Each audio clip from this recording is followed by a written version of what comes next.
In this chapter, I'm going to demonstrate setting up and using a Java Server Faces application.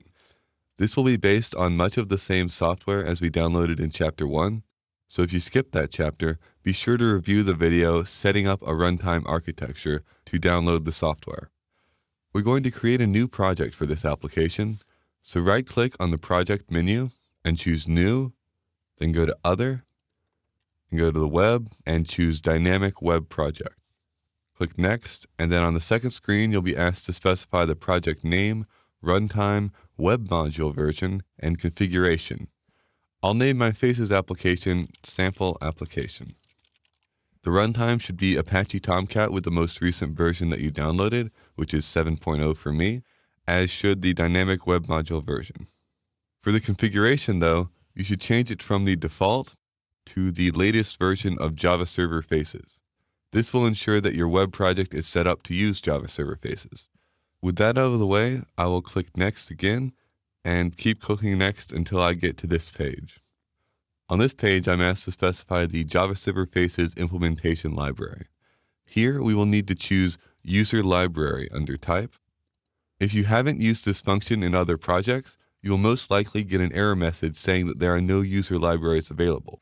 Click on the Download Library button on the right side, and Eclipse will automatically search for compatible libraries with your Java Server Faces implementation. For JSF 2.2, the library is Mojara 2.2.0. So I'll go ahead and click on that and choose Next, accept the terms, and click Finish to download this library now. When the library is downloaded, ensure that the box is checked next to its name on the list and click Finish. With that, the sample application project will be created. Now let's create a sample page to test if the server is working properly. So far, the process of setting up a Faces application has been similar to that of setting up a servlet, but this is the point at which things diverge. Unlike a servlet, a Faces application is primarily a series of web pages, so it actually requires no Java code to run. Instead, all of the code will come in the form of XHTML and JSP files. An XHTML file is very similar to an HTML file, but instead of being based on the Standardized Generalized Markup Language, or SGML, XHTML is based off of Extensible Markup Language, or XML. Practical differences are fairly small, but XHTML does support shorthand tags for empty elements, so you could type something like BR and then just close the tag within that one tag.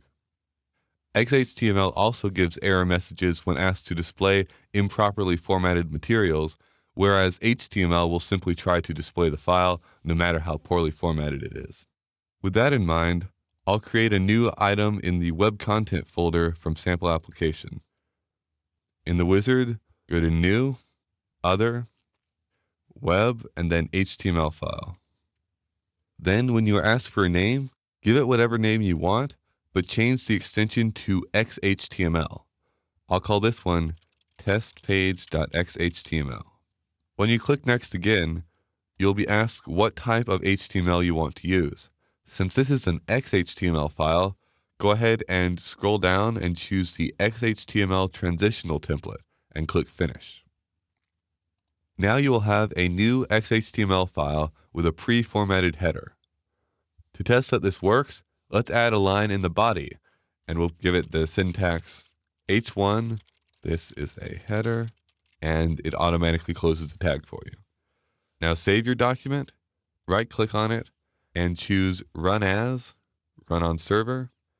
You will be asked to specify the server, so choose the Tomcat server that we deployed in Chapter 1. If everything is set up correctly, then a new page should appear that looks like this. The header text is in bold, and the URL is localhost 8080 sample application faces testpage.xhtml. Now that we have a basic Faces application set up, we can start coding. Before we get too far, however, the next video contains a quick refresher on XML coding, so be sure to check it out if you're unfamiliar with XML or just want a review.